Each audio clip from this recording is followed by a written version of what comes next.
Hello students, welcome to the chemistry classes. मैं दीपेन कुमार और आज मैं आपको preparation of haloalkanes study कराऊंगा। तो इसमें सबसे पहले इसके मेथड्स में देख लेता हूं, जिसमें कि सबसे पहले मेथड आपको आता है ये by direct halogenation of aromatic hydrocarbons. तो यहाँ पर सीधा हैलोजिनेशन करते हैं। ये इसमें different type of substrate molecule भी हो सकते हैं, जो कि हमने यहाँ पे 3 एग्जांपल दिखाए हुए हैं। तो सबसे पहले इसमें बेंजीन पर देखते हैं। बेंजीन पर डायरेक्ट हैलोजिनेशन आयरन या फिर आयरन हैलाइड के प्रेजेंस में, इसमें डार्क इन्वायरमेंट होना चाहिए, इसमें हेलोरीन बनता है। तो ये जो आपकी कंडीशन है, इनको आपको ध्यान रखना। ये जो रिएक्शंस या प्रिपरेशन मेथड होते हैं, इनसे क्वेश्चन रिएक्शन को कंप्लीट करने वाले या फिर आपके आइडेंटिफिकेशन बेस्ड हो सकते हैं, या फिर कन्वर्जेंस वाले जो क्वेश्चन होते हैं उनसे रिलेटेड आ सकते हैं। तो यहाँ पर जैसे कि पहला मेथड आपने देखा है, इसमें डायरेक्ट हैलोजिनेशन अगर इस पर करेंगे तो आपका ये हेलोरीन बन जाएगा। उसके बाद में यहाँ पर टॉल्विन लिया गया है। टॉल्विन पर अगर आप डायरेक्ट हैलोजिनेशन करते हैं सेम कंडीशन में, तो यहाँ देख रहे हैं आपको 2 प्रोडक्ट मिल रहे हैं। अब यहाँ पे 1 प्रोडक्ट है, यहाँ पे 2 प्रोडक्ट हैं, दोनों में ही आपका डायरेक्ट हैलोजिनेशन हुआ है। तो उसका क्या रीज़न है, तो ये भी यहाँ पर जान लेते हैं। देखिए यहाँ पर जो आपका बेंजीन है वो अनसब्स्टिट्यूटेड है। यहाँ पे हमने लिख दिया है इसको, benzene is unsubstituted, that's why it gives only 1 product. यहाँ पर इस पर कोई सब्स्टिट्यूशन नहीं है, कोई मिथाइल इथाइल कोई ग्रुप लगा नहीं है, इस वजह से यहाँ पर केवल 1 प्रोडक्ट फॉर्म हुआ है। बट इसमें टॉल्विन में क्या है, टॉल्विन में आपका ये सब्स्टिट्यूटेड है, ये मिथाइल सब्स्टिट्यूटेड है, यहाँ पर मिथाइल का सब्स्टिट्यूशन है। तो जब ये बेंजीन सब्स्टिट्यूटेड होता है तो इसमें डायरेक्टिव इफेक्ट आ जाता है, जिसकी वजह से आपके products different type of products बनते हैं। इसमें देख सकते हैं जैसे आपका ये टॉल्विन है, जो इसमें ये मिथाइल ग्रुप लगा है, ये आर्थो एंड पैरा डायरेक्टिव होता है। इस वजह से यहाँ पर 2 प्रोडक्ट मिलेंगे, एक आपका आर्थो प्रोडक्ट होगा, दूसरा आपका पैरा प्रोडक्ट होगा। थर्ड जो आपका रिएक्शन है, उसमें आयोडीन का हैलोजिनेशन अगर कराएंगे बेंजीन पर, तो इसमें आपको ये ऑक्सीडाइजिंग एजेंट लेने पड़ते हैं, जैसा कि अभी यहाँ पर देख रहे थे ये, वैसे ही ये भी आपके ऑक्सीडाइजिंग एजेंट हैं। इनके प्रेजेंस में ये आयोडोबेंजीन बनता है। और यहाँ पर जैसा कि ये एक्स यूज किया गया है, एक्स आपका हैलोजन एटम है, ये आपका क्लोरीन या ब्रोमीन हो सकता है। उसके बाद में साइड चेन हैलोजिनेशन भी हो सकता है। तो साइड चेन हैलोजिनेशन में देखते हैं यहाँ पर जो आपका एरोमेटिक हाइड्रोकार्बन है, इसमें इस पर ब्रोमिनेशन कराया गया है। तो यहाँ ब्रोमिनेशन में एक ध्यान रखने वाली ये बात है कि एथाइल बेंजीन में ब्रोमिनेशन केवल आपका बेंजाइलिक कार्बन पर होता है। देख सकते हैं कि पिछले वीडियो में हमने आपको बताया है कि बेंजाइलिक, एलाइलिक, विनाइलिक कौन से कार्बन होते हैं। तो अभी यहाँ पर उसके अकॉर्डिंग ये जो आपका कार्बन है ये बेंजाइलिक कार्बन है। अब जब इसमें ब्रोमिनेशन कराएंगे तो इसके जो हाइड्रोजन है वो रिप्लेस होंगे यहाँ से, यानी कि ये जो आपका बेंजाइलिक कार्बन है इस पर ब्रोमिनेशन हो जाएगा। तो यहाँ देख सकते हैं यहाँ 2 प्रोडक्ट आपके मिल रहे हैं, एक आपका ये प्रोडक्ट है, दूसरा ये है। एक में आप केवल 1 हाइड्रोजन रिप्लेस हुआ है और दूसरे में दोनों बेंजाइलिक हाइड्रोजन रिप्लेस हो गए हैं। तो यहाँ पे थोड़ी सी एक बात ध्यान रखने वाली ये है, अगर ब्रोमिनेशन हो रहा है, ये आपका जो NBS लिखा है इसको बोलते हैं एन ब्रोमोसक्सेनामाइड, यह आपका एक ब्रोमिनेटिंग एजेंट होता है। तो ये अगर आप लेते हैं तो यहाँ हमेशा बेंजाइलिक पोजीशन पर ही आपका ब्रोमिनेशन होगा, ये ध्यान रखिएगा। यहाँ पे हमने इसको लिख भी दिया है। आगे बढ़ते हैं। नेक्स्ट आपका बाय डाइएजोनियम साल्ट्स, ये सबसे इम्पॉर्टेंट है। ये नेम रिएक्शन यहाँ पे लिखा हुआ है, सैंडमेयर रिएक्शन। ये आपका एग्जाम्स में आता भी है, जैसा कि मैं पहले वीडियो में भी डिस्कस कर चुका हूँ। तो बेंजीन डाइएजोनियम साल्ट से भी हेलो एलियंस बनाया जा सकता है। तो इसको हम देखेंगे यहाँ पे। बेंजीन डाइएजोनियम साल्ट जो होते हैं वो आपके हाईली अनस्टेबल होते हैं एट हायर टेम्परेचर। तो यहाँ पर जो कंडीशंस दिखाई गई है 0 to 5 डिग्री सेंटीग्रेड, हमेशा इस टेम्परेचर रेंज में ही इनको फॉर्म किया जाता है। ये बहुत ही लीस्ट स्टेबल होते हैं या अनस्टेबल होते हैं, इसलिए इनको बहुत ही लो टेम्परेचर पर फॉर्म किया जाता है, ध्यान रखिएगा। और जो आपका डाइएजोटाइजेशन प्रोसेस में जो रीजेंट लगता है वो आपका NaNO2 एंड डाइल्यूट HCl होता है, ये ध्यान रखिएगा। ये जो आपका रीजेंट है ये आपको हेल्प करेगा रिएक्शंस बेस्ड आपके जो क्वेश्चंस होते हैं उनमें, और आइडेंटिफिकेशन बेस्ड जो क्वेश्चन होते हैं उनमें भी। तो ये जो सैंडमेयर रिएक्शन है ये ध्यान रखिएगा क्या होता है। ये आपका एक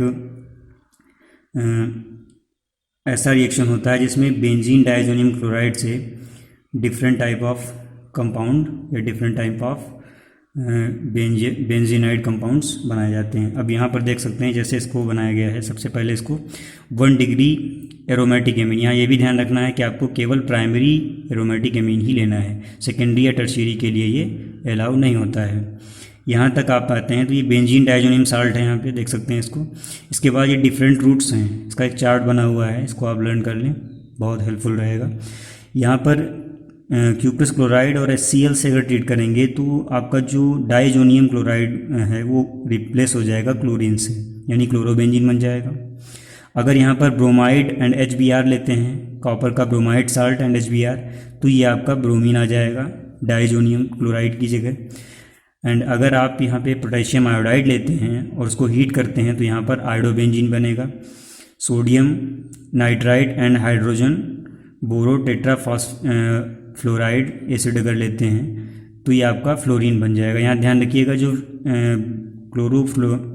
फ्लोरोबेंजीन है इसको बनाने का जो रूट है वो थोड़ा सा डिफरेंट है, बट ये दोनों आपके सिमिलर हैं।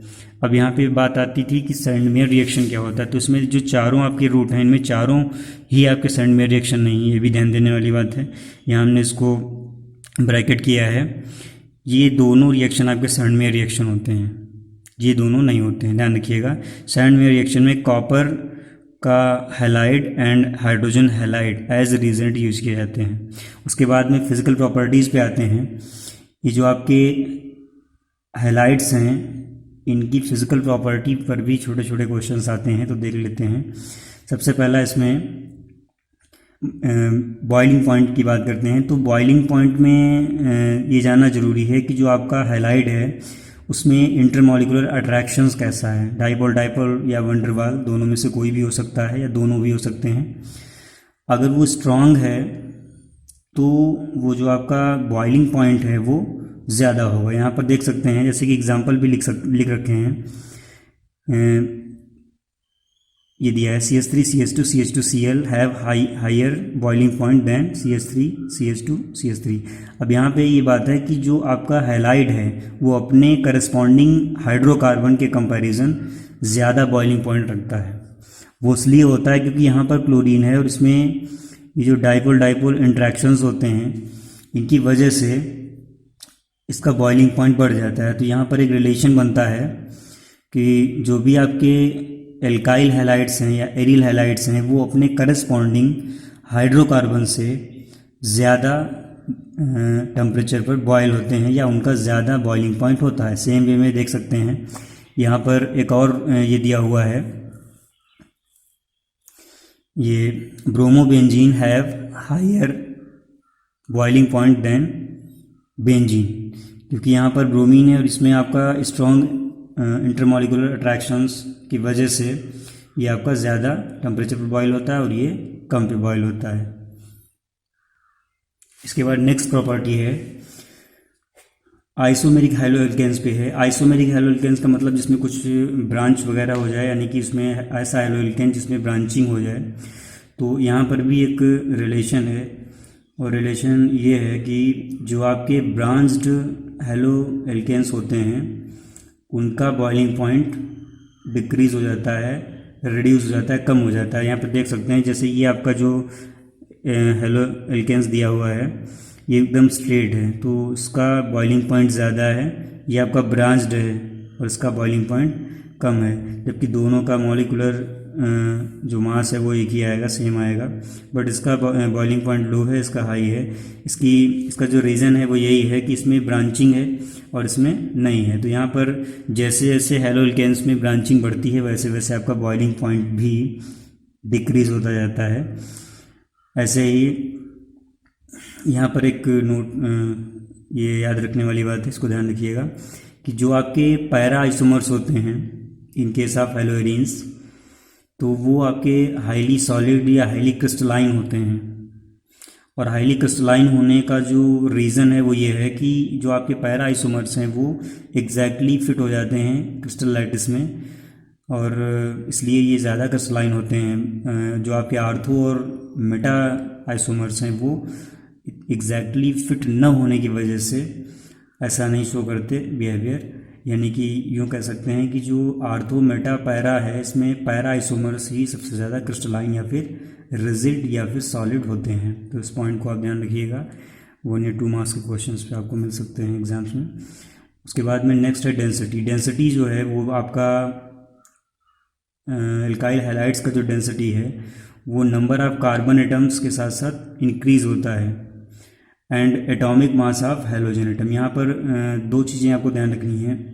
किसी भी एल्काइल हैलाइड में अगर नंबर ऑफ कार्बन एटम बढ़ रहे हैं तो उसके साथ साथ उसका डेंसिटी बढ़ता जाएगा, और एटॉमिक मास हैलोजन एटम का अगर बढ़ रहा है तो वो भी आपका साथ साथ बढ़ता चला जाएगा। यहाँ पर देख सकते हैं ये जो आपका क्लोरोप्रोपेन है और दूसरा आपका है एथाइल क्लोरोप्रोपेन क्लोरोइथेन। तो ये जो आपका प्रोपेन वाला है, chloropropane is higher dense than chloroethane. तो यहाँ पर क्लोरोइथेन इसलिए कम डेंसिटी है इसकी क्योंकि यहाँ पर नंबर ऑफ कार्बन एटम कम है, इसमें कार्बन एटम ज़्यादा है। देख सकते हैं इसमें 3 कार्बन एटम है, इसमें 2 कार्बन एटम है। सेम वे में जैसे नीचे दिया गया है CH3 CH2 CH2 CH2 Cl, ये आपका हो जाएगा क्लोरोब्यूटेन, और ये आपका दिया है फ्लोरोब्यूटेन।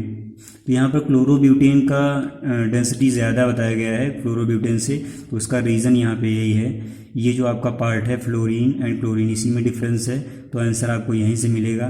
तो यहाँ आंसर ये है कि जो फ्लोरीन है उसका एटॉमिक मास कम होता है Cl से। अभी यहाँ पर हमने इसको नोट भी किया है, देख सकते हैं। तो एटॉमिक मास जैसे जैसे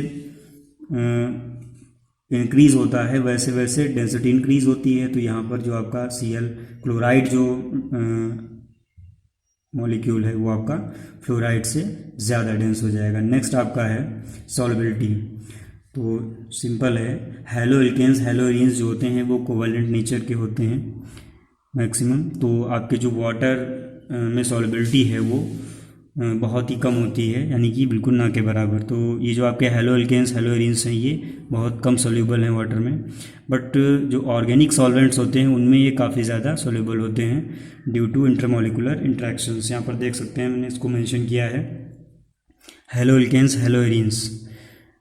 हैलो एल्केन्स हैलो एरीन्स आपके हाइड्रोफोबिक नेचर के होते हैं, एंड वाटर आपका हाइड्रोफिलिक नेचर का होता है, और ये जो आपका ऑर्गेनिक सॉल्वेंट है ये आपका हाइड्रोफोबिक होता है। तो यहाँ पर लाइक डिज़ोल्व लाइक कॉन्सेप्ट लगता है। यहाँ पर हाइड्रोफोबिक है तो वो हाइड्रोफोबिक में ही डिज़ोल्व होता है, ठीक है, क्योंकि इनके दोनों के इंटरमोलिकुलर इंट्रैक्शंस सिमिलर होते हैं, तो उसमें बॉन्ड की ब्रेकिंग ईजिली हो जाती है। बट यहाँ पर जो हाइड्रोफिलिक है वो हाइड्रोफोबिक से कभी भी कनेक्ट नहीं होगा, वो रिपल करता है। तो इसलिए इनकी इंटरमोलिकुलर इंट्रैक्शंस सेम न होने की वजह से ये एक दूसरे में लेस सोल्यूबल होते हैं। और यहाँ पर ये हाइड्रोफोबिक दोनों नेचर सेम है, दोनों के इंट्रैक्शंस सेम होने की वजह से ये दोनों आपके एक दूसरे में हाईली सोल्यूबल होते हैं। तो ये चीज़ आप ध्यान रखिएगा। और वीडियो के लास्ट में हम अभी आपको एक वर्कशीट देंगे जिसके क्वेश्चंस को आपको सॉल्व करना है, और लास्ट में एक बार फिर कहेंगे कि इस वीडियो को हमारे चैनल को सब्सक्राइब करें, बेल आइकन जरूर प्रेस करें ताकि आपको नए वीडियो का नोटिफिकेशन मिल जाए। धन्यवाद।